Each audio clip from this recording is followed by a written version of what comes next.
Hey, what is up, everybody? This is Stevie Breach coming to you. Last night, SmackDown was lit. Oh, man. I can't remember the last time I was able to say that. I mean, SmackDown, I remember a few months ago, they had the draft. They had the big rematch of Dean Ambrose versus Seth Rollins for the WWE Championship. That was a while back. I've been talking about this since I've been making a lot of Survivor Series videos that I wish I gave more attention to SmackDown. And SmackDown last night, Undertaker return, way bigger than I thought it was going to be. Honestly, in my mind, I thought Taker was just going to come out, say that he was proud to be part of SmackDown. You know, the Undertaker is always around any corner, and that at any time the Undertaker could appear and, just sort of fade away. And, just basically you get the entrance, you get the pop of him being there, and the mystery of when are we going to see Undertaker next. Last year was weird. I mean, normally Undertaker turned into the Wrestlemania, each and every year. Just, you were going to get an Undertaker match. Last year he comes back at Battleground, does the run-in. We get him at a SummerSlam match. We get him at Hell in the Cell. We get him at Survivor Series. I remember people were rumoring that he was going to be at the Royal Rumble, and then he gets the match against Shane McMahon at WrestleMania. It's almost like Undertaker, now that he's getting older and the career is going to be, fading away, he wants to do more. But we didn't see him at Hell in the Cell. We didn't see him at SummerSlam. But here he is, hyping up SmackDown for the Survivor Series.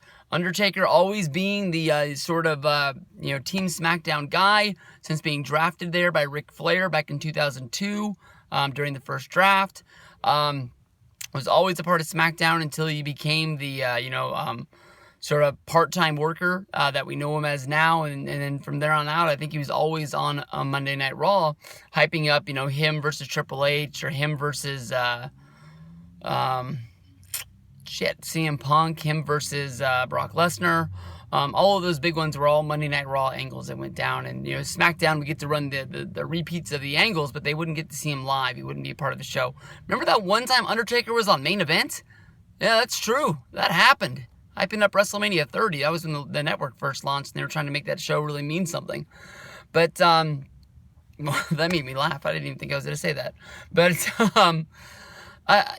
this Undertaker return is big, because it's almost like Undertaker is holding a Money in the Bank briefcase now. It's almost like everything that happens on SmackDown from here on out, if SmackDown loses this match at Survivor Series, you're going to be wondering, is Taker going to come back, and is he going to come after Shane? I mean, Shane's already got his ass kicked by Brock Lesnar this year at SummerSlam, and now here he is getting threatened by the Undertaker, basically saying that you fucked this up. You gotta come answer to me. I think he said that he was gonna be digging holes, back in the day, old school Undertaker style. First thought that ran through my mind was trying to connect the dots on how we can make this mean Undertaker versus John Cena. That's been my dream WrestleMania match for a long time, and I know that what sort of throws a wrinkle in this is that I need SmackDown to lose Survivor Series. But then you would think Undertaker would come out and immediately challenge Team SmackDown and more than likely go after the championship to be that leadership guy.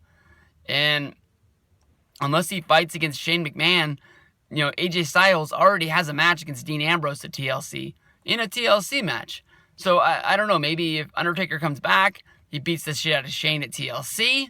Then you have your TLC match. You have Undertaker watch AJ Styles beat Dean Ambrose. Then you go to the Alamo Dome for the Royal Rumble. You have Taker beat AJ Styles, since he now is basically running SmackDown since Shane's been taken out.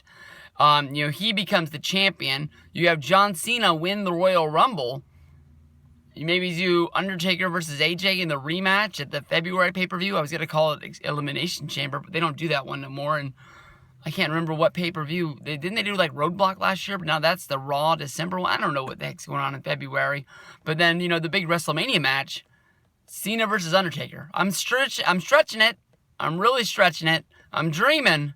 But that's what I think, in my mind, is the best case scenario right now.